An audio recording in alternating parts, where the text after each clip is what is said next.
ሌላኛው ሞገድ ተመሳሳይ ለመጥራት ህዝብን ለማታገል አጀንዳ ይዞ ለመውጣት ከማንም በላይ የተገደለ ማህበረሰቡ መስጂዱ የተቃጠለ የተሳደደበት ህዝብን የምንመራ ትናንትም ስንመራ የኖርን ሰዎች ነን። የማታገያው ስልት የጠፋብን ሰዎች አይደለም። ህዝብን ለመቀስቀስ የሚሆን ኢሹ ያጣን ሰዎችም አይደለም። ህዝባችን በጣም ተጎድቷል። እስካሁን ሰዓት ድረስ ከትናንትና አክሱም ድረስ ምን ዋጋ እየከፈለ እንደሆነ በሀገሩ ላይ በተወለደበት ቀይ ላይ እንዳይቀበር እንዳይሰግድ ሲጠራ እናያለን። ጠፍቶን አይደለም። የሀገር ሰላም ይቀርጣል፣ መከባበር፣ መተሳሰብ፣ በሰላም ችግሮች ሊፈቱ ይገባቸዋል ብለን ስለምናምን ትዕግስትም አብሮነትን መከባበርን መርጠን አሁንም ህግ ይከበር ነው ጥያቄያችን በየትኛው ጉዳዮች ላይ እንጂ ህመሙ ከሌላው ተጎዳ ሆኖ ከሚያስበው አካል እንደውም ጎጂ ሆኖ ያየንባቸው ጊዜያቶች በጣም ሰፊ ናቸው። እኔ ጉዳዩ ወንጀለኛ ነው፣ ነፍስ ያጠፋው ወንጀለኛ ነው፣ አማኝ ነው አይደለም ምንለው። እኔ ክርስቲያን አይደለም ወንድሞችን የገደለው መስጊዶችን ያቃጠለው ያሳደደው ማህበረሰቦች ነፍሰ ገዳይ ነው። ነፍሰ ገዳይ በነፍሰ ገዳይነቱ ሊጠየቅ ለህግ ሊቀርብ ይገባል። ሰላም ፍትህ ሊሰፍን ይገባል ብያምናለሁ። ዜጎች በሀገራቸው ላይ ተከባብረው የሚኖሩበትን እምነቶቻቸውን የማያዘው መልኩ ወደ ሌላ ነገር እየተሄዱ የሚችሉበት የሚሰራው ስራ መቆም ስላለበት እዛ ላይ ግልጽ የሆነ አቋም ያስፈልጋል ብያምናለሁ።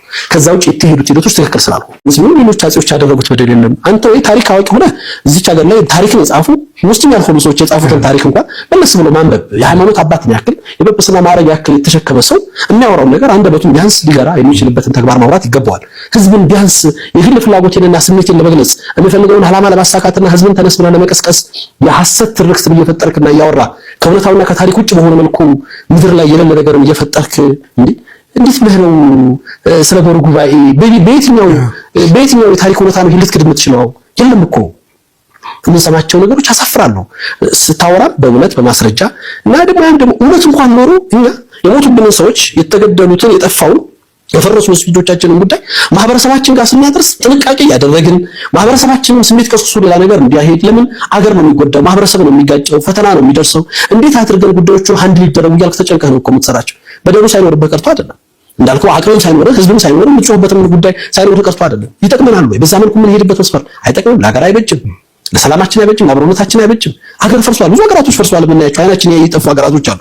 እንኳን በተለያየ እምነት ማንነት ውስጥ ነው አንድ እምነት ተከትለው እነሱ ማለት ዛሬ ድረስ ሀገር ሆኖ መቆም ያልቻሉት ለምንድን ነው? በርስ በርስ ጦርነት ውስጥ ገብተው። ይሄ አይጠቅምም። መነጋገር ነው የሚጠቅመው፣ ማውራት ነው የሚጠቅመው፣ እውነትን ተከትሎ መረጃን ይዞ ማውራት ነው የሚቀጥለው።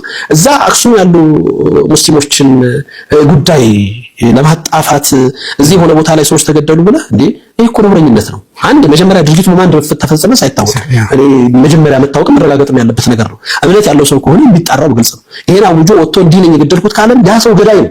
የተከተለው እምነት እስልምናም ይሁን ዋቄፈናም ይሁን ክርስትናም ይሁን ድርጊቱን ከፈጸመው ገዳይ ነው። ነፍሰ ገዳይ ደግሞ ህግን ጥሷል፣ ነፍስ አጥፍቷል፣ በህግ ነው ሊጠየቅ የሚገባው። እምነቱ አይደለም የዚህ አካል ቢሆን እንኳን እምነቱ የእሱ የሚገለጽበት እምነት እንኳን ያም ቢሆን እምነቱን ልታነሳ የምትችልበት ምክንያት የለም። ለእምነት ካለህ ጥላቻ እምነቱን ካለህ የተሳሳተ ትርክትና ግንዛቤ እምነትን ሰድበህ ቅዱሳኖቹን አነውረህ የተቀደሱ የእምነት መገለጫዎችን የሰዎችን ልብ በሚነካ ስሜትን በሚቀሰቅስ መልኩ ተናግረህ ማህበረሰብን ለማስነሳት የምትሄድበት ርቀት ግን ይሄ የነውረኝነት ጥግ ነው። ምንም መገለጫ የለውም።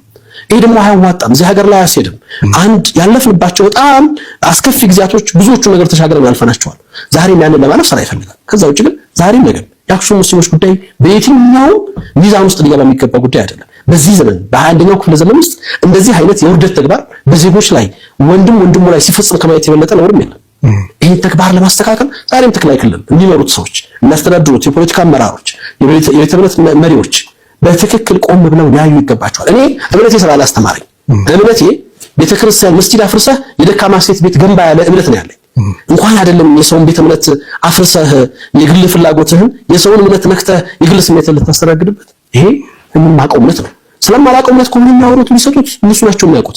እነሱ የሚሉትን እምነት እኛ እናውቀው። እስልምና ውስጥ እስልምናችን ያን እንደሆነ እናውቃለን። ዛሬም ድረስ ግን ይሄው ነው። እዚሁ ሀገራችን ውስጥ ዞር ብለው ይመልከቱት 100% በሆኑት ሙስሊሞች ላይ ምንድነው እየሆነ ያለው ብለው ይመልከቱት። ሐረር ላይ ትናንት ታሪካችንን መለስ ብለው ይመለከቱት። ሐረር መድኃኔዓለም የትናንት ውስጥ ታሪካችን ነው። ምንድነው የሆነው? ዛሬ ሐረር መድኃኔዓለም ትናንት መስጊድ የነበረ ቤተክርስቲያን ሆኖብኛል። ያንን ለውጥ ያለ እኛ ይሄ ማንነታችን አይደለም። አብሮ ስለመኖር የሚያስጨንቀው መሰረቱን የሚያቅ እምነቱ የሚያዘው ማህበረሰብ ነውና ሁሉም ነገር ስርዓት ባለው መልኩ የሚያስሄድ ማህበረሰብ ነው ያለን። አሁን እየተሄደበት ያለው ሚዛን ዓላማው ግልጽ ነው። ዓላማ ፖለቲካ ከሆነ መድረኩ ሌላ ነው። ይሄንን ህዝብ በዚህ አይነት የግል ስሜትና ፍላጎቶቻችን መጠቀም ያድርገን ለልቂት ልንዳርገው ግን አይገባም። አገር ልታሳስበን አገር ልታስጨንቀን ይገባል የሚለው ግን ትልቁ ሊሰመርበት የሚገባ ጉዳይ ነው ያልናል።